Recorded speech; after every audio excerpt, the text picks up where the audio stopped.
बिस्मिल्लाहिर्रहमानिर्रहीम। नाजरीन, प्रोग्राम जी वर्ड में हम आपको खुश आमदेद कहते हैं। और सिक्योरिटी बदस्तूर पाकिस्तान के लिए बहुत बड़ा चैलेंज बना हुआ है। ताहम एक अच्छी और खुशाइंद बात यह है कि अमरीका और पाकिस्तान का इंसदाद दहशत गर्दी के हवाले से नुक्ता नज़र एक है। दोनों के मौक़िफ़ में, नुक्ता नज़र में हमांगी यकसानियत पाई जाती है। और वाशिंगटन में अमरीकी महकमा ख़ारजा के तर्जुमान ने कहा है कि अमरीका तहरीक तालिबान पाकिस्तान और IS खुरासान यानी दौलत मुश्तरका खुरासान के ख़िलाफ़ घेरा तंग करेगा। इस हवाले से पाकिस्तान के साथ करीबी ताउन होगा। ये इंतहाई अहम डेवलपमेंट है। और जब भी पाकिस्तान और अमरीका के दरमियान अफ़गानिस्तान के मामले पर बातचीत हुई, ताउन हुआ, सिक्योरिटी कोऑपरेशन हुआ, काउंटर टेररिज्म कोऑपरेशन हुआ, तो उसमें हमेशा एतमाद का फुकदान रहा। लेकिन इस मरतबा वाशिंगटन और इस्लामाबाद में इंसदाद दहशत गर्दी के हवाले से बहुत यकसानियत पाई जाती है। अब ये क्या थ्रेट्स हैं, पाकिस्तान और अमरीका कितना क्लोज तावन कर सकते हैं, चूँकि पाकिस्तान की सलामती को इस वक्त बराह रास्त ख़तरात लाहक हैं। जब से तहरीक तालिबान पाकिस्तान ने जंग बंदी ख़त्म करके पाकिस्तान के ख़िलाफ़ ऐलान जंग किया है। इससे रिलेटेड मौज़ूआत पर आज बात करेंगे। हमारे साथ जो पैनलिस्ट हैं स्टूडियोज़ में नाज़रीन मौजूद हैं, डॉक्टर सैयद मोहम्मद अली साहब, इंतहाई सीनियर तज्ज़ियाकार, कलमकार और बैनुल-अक़वामी अमूर के माहिर डॉक्टर सैयद मोहम्मद अली साहब, आपका बहुत शुक्रिया। वाशिंगटन से हमें ख़ास तौर पर ज्वाइन किया सीनियर तज्ज़ियाकार और रिपब्लिकन पार्टी के सीनियर रहनुमा साजिद तारड़ साहब ने। साजिद तारड़ साहब, आपका भी बहुत शुक्रिया। और इनके साथ नाज़रीन मौजूद हैं एम्बेसडर नजमुस साकिब साहब, नाम किसी तारफ़ का मोहताज नहीं, बैनुल-अक़वामी अमूर के माहिर, साबिक़ सफारतकार। एम्बेसडर नजमुस साकिब साहब, आपका भी शुक्रिया। डॉक्टर सैयद मोहम्मद अली साहब, ये जो स्टेटमेंट आया है अमरीकी महकमा ख़ारजा का कि अमरीका जो है तहरीक तालिबान पाकिस्तान और अलकायदा और दाश KP के ख़िलाफ़ जो है यानी खुरासान प्रोविंस के ख़िलाफ़ घेरा तंग करेगा। और ये स्टेटमेंट आती है चंद दिन पहले जब अमरीका ने TTP को बैनुल-अक़वामी दहशतगर्द तंजीम डिक्लेयर किया, उसके चंद दिनों बाद आती है। तो आप क्या समझते हैं कि अमेरिका तो हमेशा पाकिस्तान के बारे में डाउटफुल रहता था, एतमाद का फुकदान होता था, तो अब दोनों एक पेज पे नज़र आते हैं पाकिस्तान और अमेरिका इन काउंटर टेररिज्म ऑपरेशन। जी बहुत शुक्रिया जी। ऐसे ही है कि आप देखिए कि ट्रंप इंतज़ामिया के दौरान हमारे दरमियान जो फासले थे उनमें कुछ इजाफ़ा हुआ था। लेकिन यूँ नज़र आता है कि जो मौजूदा इंतज़ामिया है इस्लामाबाद में और जो वाशिंगटन के अंदर जो इंतज़ामिया है, उनकी बतदरीज ये कोशिशें जारी हैं कि दोनों ममालिक के दरमियान ताल्लुकात को बेहतर बनाया जाए। अगरचे पाकिस्तान में एक बड़ी तशवीश पाई जाती है, इस्लामाबाद में भी, पिंडी में भी, कि जो भारत के साथ इनका बढ़ता हुआ तस्वीराती ताउन है TTP का नहीं, अमेरिका का। लेकिन उसके बावजूद इस्लामाबाद की और पिंडी की ये कोशिश रही है कि ख़ास तौर पे काउंटर टेररिज्म एक ऐसा इशू है जो कि ग्रेट पावर पॉलिटिक्स की तरफ जो अमेरिका का बढ़ता हुआ रुझान है, उसके बावजूद एक बदस्तूर एक ग्लोबल चैलेंज है।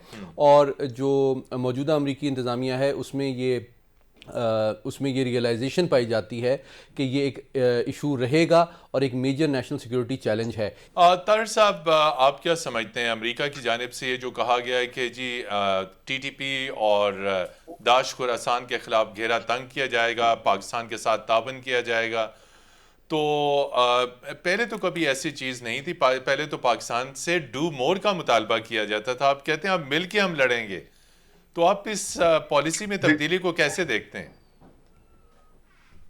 देखिए, इसमें मतीन साहब सबसे ये 2-3 दिन पहले जो नेड प्राइस ने स्टेटमेंट दी स्टेट डिपार्टमेंट के अंदर, इसके पीछे कई वजूहात हैं। एक तो अमेरिका के अंदर जो अफगानिस्तान से इनखला है उस पर अभी काफी लोग, not only Pentagon, general message they are demoralized और उस पर दोबारा चांस नहीं लेना चाहते, चांस ले नहीं सकते एडमिनिस्ट्रेशन।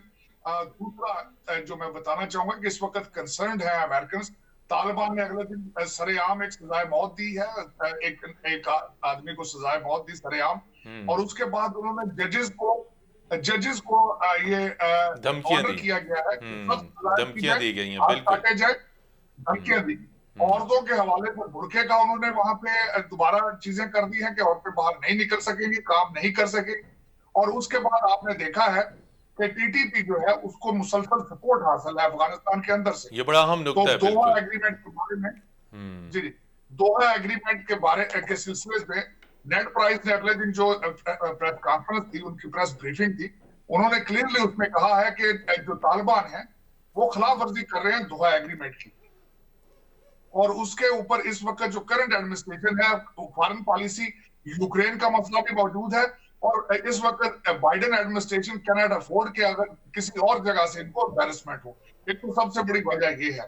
हालांकि इस वक्त अफगानिस्तान के अंदर भारतीय हुकूमत गिर पड़ रहा है, जो है भारत जो है वो they are very ready to start the new project in Afghanistan.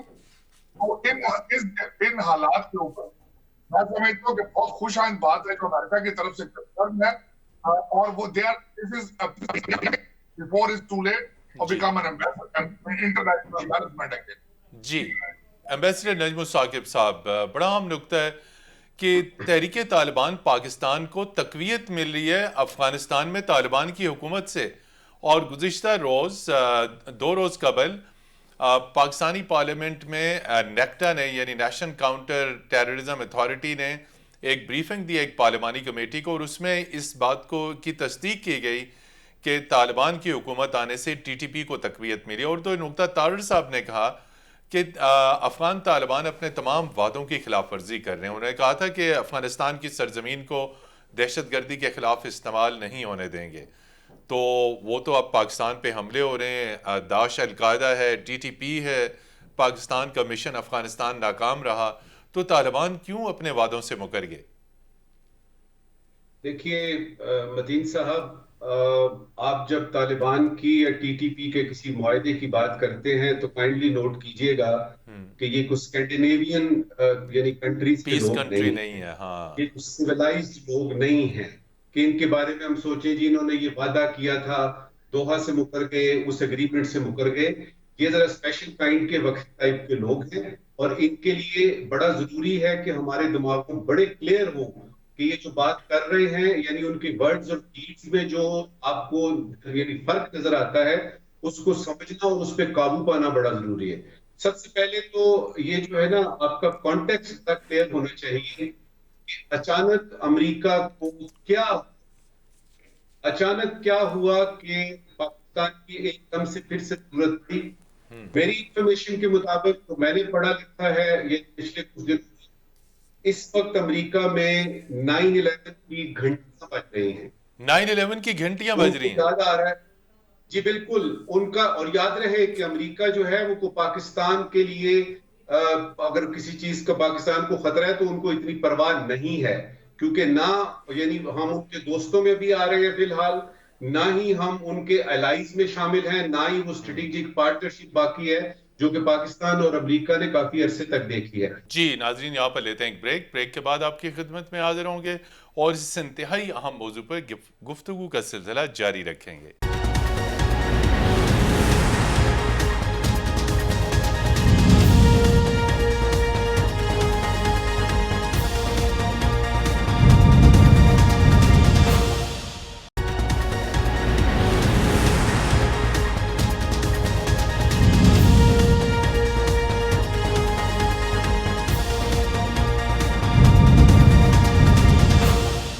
जी नाज़रीन, प्रोग्राम जी वर्ल्ड में एक मरतबा फिर खुश आमदीद। और हम बात करें पाकिस्तान को इस वक्त तहरीक तालिबान पाकिस्तान की जानिब से जो संगीन तरीन सिक्योरिटी चैलेंज लाहक है, अमरीका भरपूर ताबन कर रहा है। डॉक्टर सैयद मोहम्मद अली साहब, पिछली हुकूमत में इमरान खान साहब क्या कोई फ़ैसला नहीं कर सके TTP के बारे में?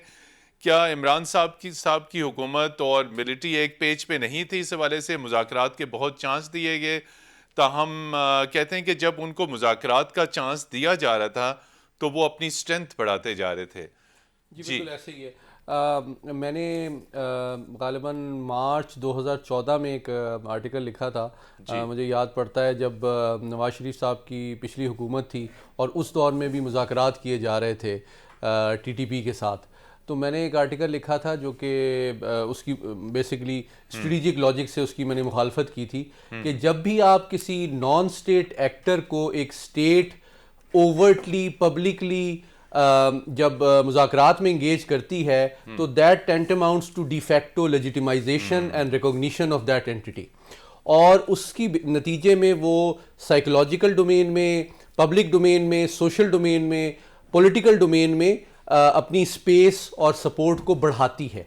तो बिल्कुल इसी तरह इस दफ़ा भी हुआ जी, जैसा जिसका मुझे एहतमाल था अनफॉर्चुनेटली, कि ये जो जब भी नॉन स्टेट एक्टर से एक स्टेट कोई ट्रूस करती है, पीस एग्रीमेंट करती है, तो वो जो टाइम वो बाय कर रहे होते हैं उसके दौरान वो बड़ा अहम होता है। देखें फौरन आप पिछले 6-7 महीने में देखें तो इन्होंने अब आप जो सेटल्ड एरियाज हैं केपीके के, सिर्फ ट्राइबल एरियाज नहीं, अब सेटल्ड एरियाज भी उनमें भी अपनी सरगर्मियां बढ़ा दी हैं। कहीं पे पंफलेट्स बांट रहे हैं, कहीं पे लोगों के लाइफस्टाइल के बारे में कमेंट्स कर रहे हैं, रेडियो बनाए हुए जी। तो इन्होंने इस टाइम को यूज किया है सोशली, स्ट्रेटेजिकली, मिलिटरली, टैक्टिकली और ऑपरेशनली अपने आप को मुनज़्ज़म करने में और कंसोलिडेट करने में। तो ये जो टाइम है इसमें स्टेट के इंटरेस्ट को की कॉस्ट पे ये सारा कुछ हुआ है। अनफॉर्चुनेटली चूंकि पिछले 7-8 महीने में हमारी जो पॉलिटिकल एनवायरनमेंट है वो बहुत पोलराइज रहा और इकोनॉमिक चैलेंजेस भी थे, तो यूं नज़र आता है कि शायद केपीकी की गवर्नमेंट जो थी उसका ज़्यादा फोकस, ये मैं ऑब्जेक्टिव एनालिसिस कर रहा हूँ, शायद वो सियासी मामलात पे ज़्यादा उनकी तवज्जो थी, रैलीज और उसको एडमिनिस्ट्रेटिव और फाइनेंशियल सपोर्ट प्रोवाइड करना, रादर दैन कि वो अपने माशरे, अपने इलाके, अपने स्फेयर ऑफ इन्फ्लुएंस में दहशतगर्दी और इंतहा पसंदी का कला कमा करे। और इस स्पेस और टाइम को टीटीपी ने यूज़ किया है। तो अब चूंकि सिचुएशन है बहुत नाजुक हो चुकी है, हमारी एक नई क़यादत भी सामने आई है पाक अफवाज की, तो मैं तवक्को ये और जो नए सरबराह हैं जनरल आसिम मुनीर, उन्होंने दौरा भी किया है जी फौरी तौर पे, पहले लाइन ऑफ कंट्रोल और फिर उन्होंने पाक अफगान बॉर्डर का। तो मैं समझता हूँ उनको ब्रीफिंग्स मिल भी रही होंगी और उनके जहन में एक नई जामिया हिकमत अमली होगी, और मैं समझता हूँ कि वो बहुत जल्द हमारी सियासी क़यादत को भी कायल करेंगे कि इस वक्त ये एक इमिनेंट और ग्रोइंग थ्रेट है जिसका टाइमली और कंप्रीहेंसिव कलाकमा बहुत ज़रूरी है। लेकिन इसमें सबसे इंपॉर्टेंट जो गैप है वो गवर्नेंस का फुकदान है और सिविल लॉ इन्फोर्समेंट एजेंसीज का टाइमली एक्शन ना लेना है, जिसकी वजह से फौज को बार बार मतलब मुदाखलत करनी पड़ती है। वो एक टैक्टिकली और ऑपरेशनली एक एरिया को क्लियर तो कर देते हैं, लेकिन जब भी वो स्पेस खाली होती है उसको आप गवर्नेंस से और जो भी ग्रीवेंसेस उन लोगों के हैं उनको जब तक आप एड्रेस और रिमूव नहीं करते तो उसी को एक्सप्लॉइट करके वो नॉन स्टेट एक्टर दोबारा आ जाता है। तो उसका कलाकमा ज्यादा जरूरी है। तारिर साहब, आप ये फरमाइए कि इस वक्त पाकिस्तान संगीन तरीन चैलेंजेस को फेस कर रहा है, सिक्योरिटी चैलेंज है और मालियाती चैलेंज आपके सामने है, फॉरेन पॉलिसी का चैलेंज है, हमारी इस वक्त जो लोकेशन है वो इंतहाई जो है वो जिसे कहते हैं लोकेशन तो स्ट्रेटेजिक है लेकिन चारों इतराफ से ख़तरात में घिरे हुए हैं हम। सवाल आपसे ये है कि वाशिंगटन महज ये तिफल तसलियाँ जो है ये दे रहा है, या इस वक्त अमेरिका सिक्योरिटी और माली मामलात में पाकिस्तान की कितनी मदद कर सकता है? क्योंकि अगर हम कोई बड़ा ऑपरेशन शुरू करने जाते हैं तो माली वसाइल तो है नहीं, you need lot of money. तो महज यकीन दहानियाँ हैं या अमेरिका किसी भी एतबार से सिक्योरिटी फाइनेंशियल कोई पैकेज दे सकता है? देखिए, इस पे मैं जो अगेन दोबारा उसी बात कराऊंगा कि नेड प्राइस साहब ने अगले दिन उसी अपनी प्रेस कॉन्फ्रेंस में ये तो कहा है कि पाकिस्तान की मदद की जा रही है, America is looking forward to it, लेकिन हकीकत ऑन ग्राउंड रियलिटी ये है कि अमेरिका अपने सियासी मसाइल के अंदर बहुत बिजी है। आपने देखा होगा रिसेंट इलेक्शन में house has gone to Republican party and senate is democrat, president democrat. इस वक्त जो सबसे बड़े मसाइल अमेरिका को सामने नजर आते हैं इंटरनेशनल कम्युनिटी के हवाले से, वो यूक्रेन वॉर सबसे पहले नंबर पर, दूसरा इस वक्त प्रेसिडेंट शी का सऊदी अरेबिया का दौरा, इस तरह के मसाइल उनको सामने ज्यादा नजर आ रहे हैं। दोहरा और तीसरा जो एलिमेंट आपको नजर आएगा वो अमेरिका के अंदर भारतीय लॉबी का है, भारतीय अपॉइंटमेंट। इनकी जब बात की जाती है तो पाकिस्तान के हवाले से जब भी कोई बात होती है तो सबसे बड़ी हर्डल जो आती है वो भारतीय डायस्पोरा और भारतीय लॉबी की तरफ से आती है। लेकिन इस पे ये मैं जरूर कहूंगा कि इट इज अ कंसर्न। बिल्कुल पाकिस्तान के हवाले से आपने बताया कि आपके foreign reserve is a problem, आपके अफगानी टीटीपी देखें कि पाकिस्तान में हर जगह मौजूद है। जी। बल्कि आप यहाँ स्लीपर तक सेल्स कहना हैं होगा कि तमाम शहरों के अंदर, बिल्कुल स्लीपर सेल्स हैं। Sleepers it's a very sensitive matter for Pakistan. इसके ऊपर इमीडिएटली हार्ड स्टैंड लेना होगा और इसको अभी दे आर वाचिंग इट कि यू आर पॉलिटिकल इंस्टेबल, आपकी इंस्टेबिलिटी जो है, यू आर वेरी वल्नरेबल। इस पे सख्त इक़दाम की जरूरत है।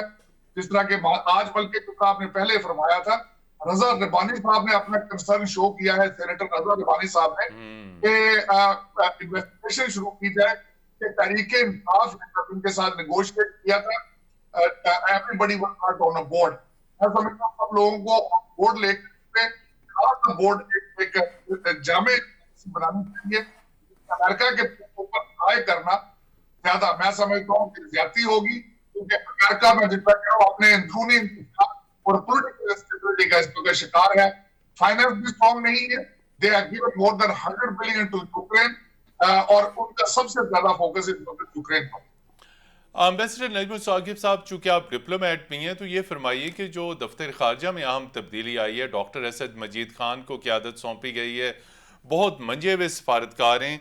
ये जो बात तारड़ साहब ने भी की और डॉक्टर सैयद मोहम्मद अली साहब भी अक्सर करते हैं कि वाशिंगटन में भारतीय लॉबी बहुत मजबूत है, भारतीय सफारतकारी बहुत मजबूत है, भारतीय बयानिया बहुत मजबूत है, हमारी कहानी नहीं सुनी जाती, हमारा बयानिया नहीं सुना जाता। तो आप समझते हैं कि दफ्तर खारजा में जो तब्दीलियाँ आई हैं, अगरचे के डिसीजन ऊपर पॉलिटिकल लेवल पे लिए जाते हैं, लेकिन फॉरेन सेक्रेटरी का भी बड़ा अहम रोल होता है, चूँकि वही सारी स्ट्रेटेजिक फॉरेन पॉलिसी पे वही ब्रीफिंग्स देते हैं।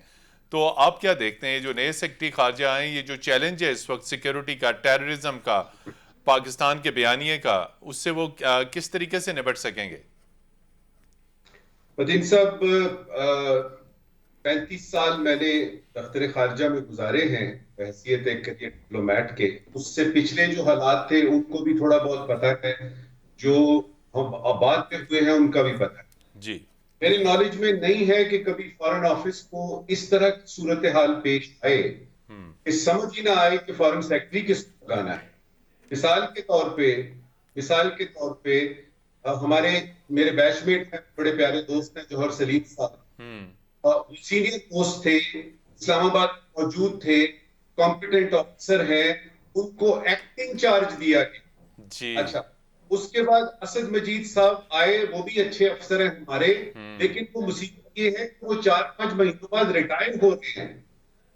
अब सवाल ये है कि एक सीनियर 3 महीने के बाद साइडलाइन कर दिया, सीनियर और कॉम्पिटेंट को साइडलाइन कर दिया, कि उससे जूनियर को आपने बना दिया फॉरेन सेक्रेटरी। जो सीनियर थे वो छुट्टी पे चले गए हैं, मगर ये फॉरेन सेक्रेटरी अभी बने हैं जिन्होंने चार्ज लिया है कल को, उनके पास 4-5 महीने हैं। ये बताइए 4-5 महीने के वो फॉरेन ऑफिस के कमरे गिनेंगे या वो फॉरेन पॉलिसी की तरफ जो देंगे? बहुत शिद्दत आपने जो इशारा किया, देखिए चैलेंजेस बड़े गंभीर हैं। आपकी अपने सफीरों की मदद से आपकी फॉरेन पॉलिसी को इम्प्लीमेंट करता है, और सिक्योरिटी पॉलिसी है, बिल्कुल सरकार है, वो फॉरेन सेक्रेटरी होता है।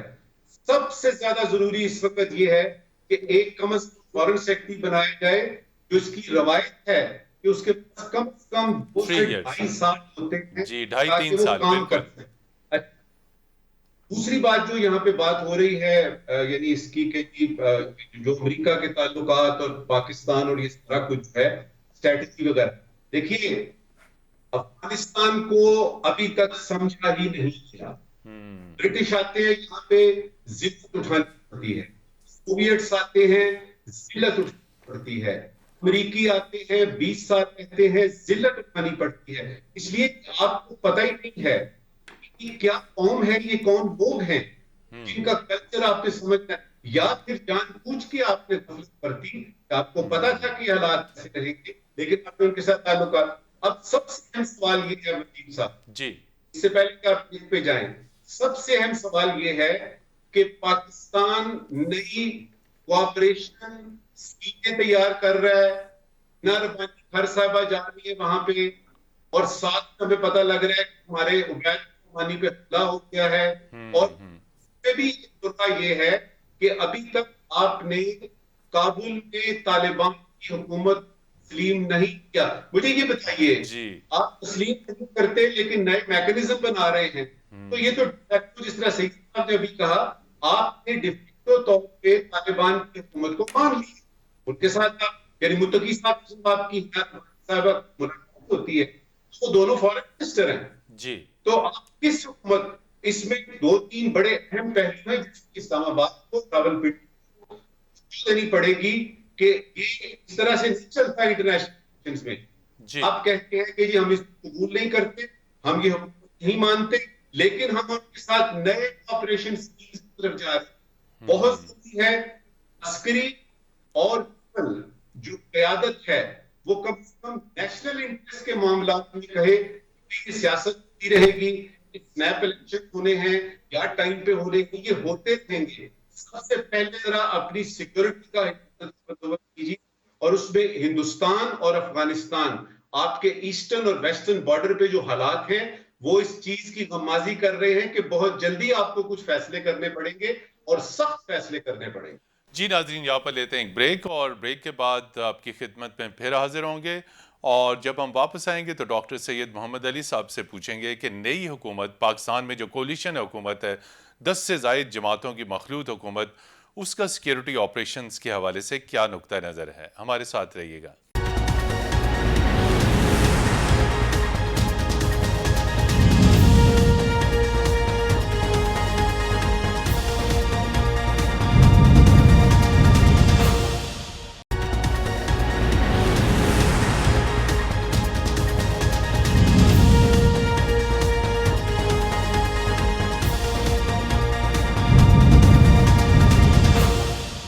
जी नाज़रीन, प्रोग्राम जी वर्ल्ड में एक मरतबा फिर हम आपको खुश आमदीद कहते हैं। प्रोग्राम के आखिरी हिस्से की तरफ बढ़ते हैं और अपने मेहमानों से पूछेंगे कि सारी गंभीर तरीन सूरत हाल का वे फॉरवर्ड क्या है।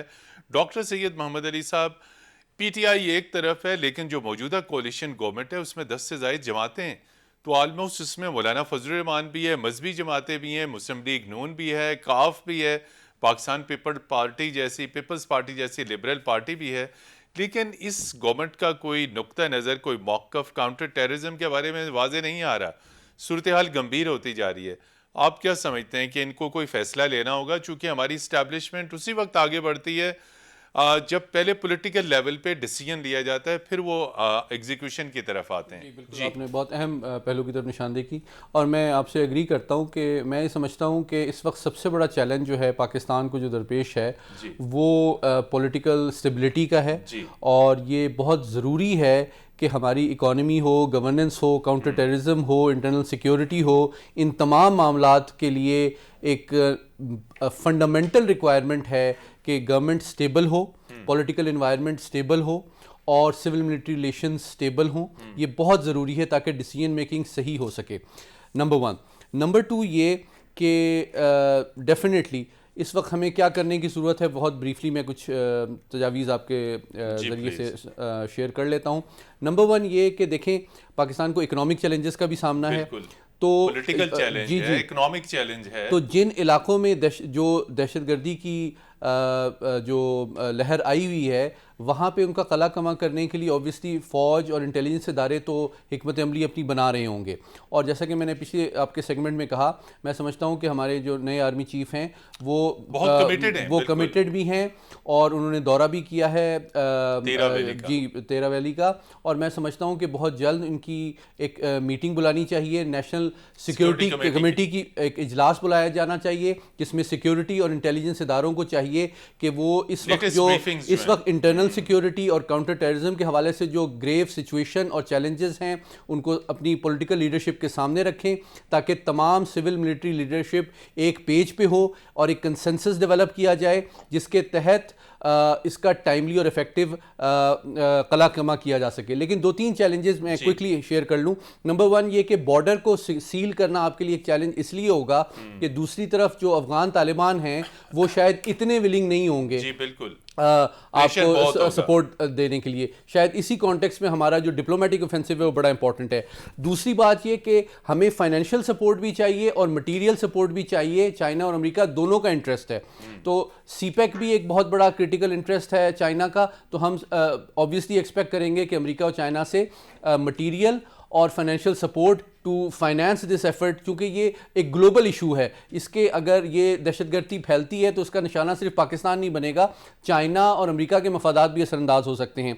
और आखिरी बात ये कि मैं समझता हूँ कि अमेरिका के साथ भी बदतदरीज हमें मिलिट्री कोऑपरेशन भी बढ़ाना चाहिए, इंटेलिजेंस कोऑपरेशन भी बढ़ाना चाहिए, ताकि हमें ग्रेजुअली वो भी कन्विंस हो सकें कि काउंटर टेररिज्म में पाकिस्तान हमेशा कमिटेड रहा है और केपेबल भी है, और पाकिस्तान को सपोर्ट करना अमरीकी मफादात को इस रीजन में बढ़ाने के मुतरादिफ है। जी तारिर साहब, आप ये फरमाइए कि एक तरफ तो अमेरिका कहता है कि हम we are partners of Pakistan in the war against terror, और दूसरी तरफ जो है जब भारत हमें तड़ी लगाता है तो अमेरिका भारत को थपकी देता है। इस वक्त हमें वेस्टर्न बॉर्डर से चैलेंज तो है ही है, लेकिन इस वक्त जो इंतहाई इश्तियाल अंगेज स्टेटमेंट्स इंडियन मिलिट्री लीडर्स के, पॉलिटिकल लीडर्स के आ रहे हैं, चूँकि आप वाशिंगटन में बैठे हैं लेकिन वाशिंगटन से खामोशी है, और ये स्टेटमेंट्स पाकिस्तान के खिलाफ नहीं है बल्कि पूरे खित्ते में अदम इस्तेहकाम का बाइस बन रहे हैं। दर हकीकत इस वक्त आपकी पाकिस्तान के अंदर जो पॉलिटिकल इंस्टेबिलिटी है और आपके फाइनेंशियल क्राइसिस जो है, वो पूरी ये दुनिया में सारी डिस्कस चीजें हो रहा है, बिल्कुल। ये जो बिल्कुल उनकी वजह से। और यहाँ थोड़ा सा मैं अफगानिस्तान के हवाले से तीन साहब ये कहना चाहूंगा।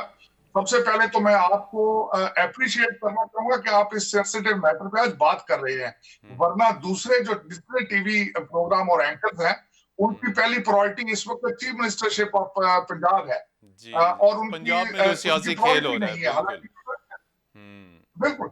और मैं दूसरा इसके हवाले से ये कहना चाहूंगा कि सियासी हल जो है इसका आपकी पार्टियां, हिना रब्बानी खान साहबा का जो दौरा अफगानिस्तान का था वो नाकाम दौरा था। मुल्ला याकूब साहब ने उनसे मिलने से इनकार किया, और जब वो वहां मौजूद थी तो जब क्वेटे में अटैक हुआ, इस वक्त जो बात है वो सिर्फ और सिर्फ आपकी एस्टेब्लिशमेंट के कोर्ट में है। आसिम मुनीर साहब को इसके रैपिडली डिसीजन लेना पड़ेगा और सॉलिड डिसीजन लेना पड़ेगा, स्ट्रेंथ शो करना पड़ेगी। लेकिन जिस तरीके से इस वक्त पूरी दुनिया आपको एक मर्दे बेबार की तरह देख रही है, आपके फॉरेन रिजर्व जिस तरह 6 बिलियन के आसपास है, तो you have to stand up, you have to show some strength specially on this regard, वरना फिर वही हालात हो जाएंगे कि हर शहर के अंदर इश्यूज बनेंगे, धमाके होंगे, हमें उसके खिलाफ खड़ा होना पड़ेगा। और दूसरा, जिस तरह मैंने आपको कहा है कि भारत की लॉबी, मैं हमेशा कहता हूं, इतनी स्ट्रॉन्ग है यहूदी लॉबी के बाद इस वक्त वॉशिंगटन डीसी में, to rely 100% on American sources resources. मेरे ख्याल में ये आपको खुद ही करना पड़ेगा, पहला इनिशिएटिव आपको खुद ही लेना पड़ेगा। दुनिया आपको बाद में ज्वाइन करेगी, लेकिन आप the clock is ticking and it is very dangerous situation in Pakistan right. Najmul Saqib sahab, आप सिक्योरिटी और डिफेंस के मामलात पे भी गहरी नजर रखते हैं। जब मईशत कमजोर है तो यकीनी तौर पे आप समझते हैं इस बात का खदशा है कि हमारा सिक्योरिटी और डिफेंस मौशी अदम इस्तेहकाम के बायस कॉम्प्रोमाइज़ हो सकता है, चूँकि हमारी जितनी मेजर डिफेंस परचेजेस थी उनको मसलसल रिव्यू किया जा रहा है, और जो इंतहाई अहम है दिफाई खरीदारियाँ वो सिर्फ की जा रही हैं। तो सवाल ये है कि जो हमारा इकनॉमिक चैलेंज है, क्या ये हमारी सिक्योरिटी और हमारे डिफेंस को कॉम्प्रोमाइज कर सकता है? कॉम्प्रोमाइज कर सकता नहीं है, कॉम्प्रोमाइज हो रहा है, हो रहा है। वो इसलिए कि बताइए, आपका ड्राइंग रूम बड़ा अच्छा है, आपका गार्डन बहुत प्यारा है, आपने एक स्विमिंग पूल वहां पे बनाया हुआ है, मेहमान खाना आपका बड़ा अच्छा है, लेकिन आपका बावर्ची खाना और उसका चूल्हा नहीं चल रहा। मुझे ये बताइए कि अभी यहाँ पे बात हुई जी डिप्लोमेटिक ऑफेंसिव की, सवाल ये है कि डिप्लोमेटिक ऑफेंसिव करना किसने है? वो जिन डिप्लोमेट्स ने ये करना है उन पे तो हमले हो रहे हैं असैसिनेशन के। जिन डिप्लोमेट्स ने ये करना है उनकी तनख्वाहें रोकी जा रही हैं, उनके फॉरेन अलाउंस कम किए जा रहे हैं, उनकी प्रमोशन हुई है, उनके पोस्टिंग प्लान पे प्रॉब्लम आई है। एक डिमोरलाइज्ड किस्म की आपकी डिसहार्ड हुए हैं हमारे डिप्लोमेट्स, डिसहार्ड हुए हैं बिल्कुल। इसी तरह से मतीन साहब, आपके बाकी दोस्त जो मेजबान, ये जो बड़ी एमिनेंट आपकी है, ये जो पैनल है, मुझसे एग्री करेंगे कि जब तक आपके घर का बावर्ची खाना नहीं चलेगा, और उसमें जाहिर फौज भी आती है, फौज ने, देखिए फौज के पास अगर पुरानी राइफल्स हैं, ये पुरानी चीजें हैं, तो वो टेक्नोलॉजी पता नहीं किधर से किधर चली गई है, और हम अभी तक लगे हुए हैं कि जी गवर्नर्स के मसाइल है, फलाना ये है। देखिए फौज से लेके आपके हाउसिंग और आपकी जो वर्क्स की मिनिस्ट्री है, उसके बाद आपके गांव, आपके जितने देहात हैं, जितने शहर हैं, आपके पास आलू टमाटर प्याज पे अभी तक हम फंसे हुए हैं। सवाल ये है कि आपकी मईशत को संभालने के लिए जिम्मेदारी कौन ले रहा है? मुझे बताया गया फॉर्मर सीओएस ने कि फौज ने सियासत से बिल्कुल एपॉलिटिकल हो गई है, वो सियासत में कोई मुदाखलत नहीं करेगी। तो क्या बाकी चीजों से भी निकल गई है? ये बाकी चीजें उनको नजर नहीं आ रही, जिसमें कि आपके बाकायदा तौर पे बात करनी है कि जब तक मईशत नहीं चलेगी मतीन साहब, बिल्कुल आपका कुछ भी आपका दिफा, सलामती, बिल्कुल सब कॉम्प्रोमाइज। जी बिल्कुल। यकीन कीजिए, अगर तो कश्मीर हासिल करना होता तकरीरों करने पे, तो मैं 3 दफा ले चुका होता। वाह वाह। सवाल ये है कि आप तकरीर करने से अगर मिल चुके, बिल्कुल बिल्कुल जी। मईशत हमारी मजबूत होगी, आपके फॉरेन पॉलिसी के मसाइल खुद ब खुद हल हो जाएंगे। लिहाजा वक्त जरूरत है कि मईशत की तरफ तवज्जो दें, आप अपनी एक्सपोर्ट्स को डाइवर्सिफाई करें और खुदा के लिए अपने इस फॉरेक्स को देखें जिसमें थोड़ी खतरनाक हद तक गिर चुका है। बिल्कुल सही कहा आपने, बिल्कुल जी। मोहम्मद अली साहब, क्विकली एक सेंटेंस, मुझे पता है आप कुछ कहना चाह रहे हैं। ये जो पॉलिटिकल इस वक्त शदीद तरीन क्राइसिस है, इस सीरियस इशू पे किसी की तवज्जो नहीं। देखें, इस वक्त जो 3 बहुत क्रिटिकल क्राइसिस हैं, इकोनॉमिक, फ्लड्स और तीसरा काउंटर टेररिज्म, ये इस बात के मुतकाजी हैं कि इस वक्त तमाम हम अपने सियासी और फरोई इख्तिलाफात से बालातर होके मुल्क कौम को बचाएं। बस क्विकली बताएं कि पीटीआई गवर्नमेंट के साथ बैठ सकती है इन तमाम मामलात पे, क्यों नहीं बैठ रही? खान साहब लचक क्यों नहीं दिखा रहे? देखें, इसके बगैर कोई चारा नहीं है कि अगर हमने इस मुल्क को बचाना है और इसको तरक्की देनी है, इसको इस्तेहकाम देना है, तो हमें अपने ज़ाती मफादात से बालातर होके चलना पड़ेगा। जी नाज़रीन, बिल्कुल हमें अपने तमाम तर जो पॉलिटिकल इख्तलाफात हैं, पंजाब में चाहे तख्ते लाहौर की लड़ाई हो, चाहे तख्ते पेशावर की हो, इन तमाम पॉलिटिकल डिफरेंसेस को हमें साइड पे रखना है। पीटीआई और मौजूदा हुकूमत में जितनी तमाम शामिल पार्टीज़ हैं और मिलिट्री को मिल बैठ के इस वक्त सिक्योरिटी का जो चैलेंज है उससे निपटने के लिए एक मुश्तरका हिकमत अमली वज़ा करनी होगी, और उस हिकमत अमली में हमारी सफारती पॉलिसी, हमारी दिफाई पॉलिसी, हमारी security policy, counter terrorism policy के खद्दो खाल बिल्कुल वाजे होने चाहिए। डॉक्टर सैयद मोहम्मद अली साहब, आपका बहुत शुक्रिया। साजिद तारर साहब ने बहुत वक्त निकाला अलसुबह वाशिंगटन से। साजिद तारर साहब, आपका बहुत शुक्रिया। और एम्बेसडर नजमुत साकिब साहब, आपने भी वक्त निकाला, आपका भी बहुत शुक्रिया। प्रोग्राम जी वर्ड की टीम को अगली इतवार तक के लिए इजाज़त दीजिए। खुदा हाफिज़।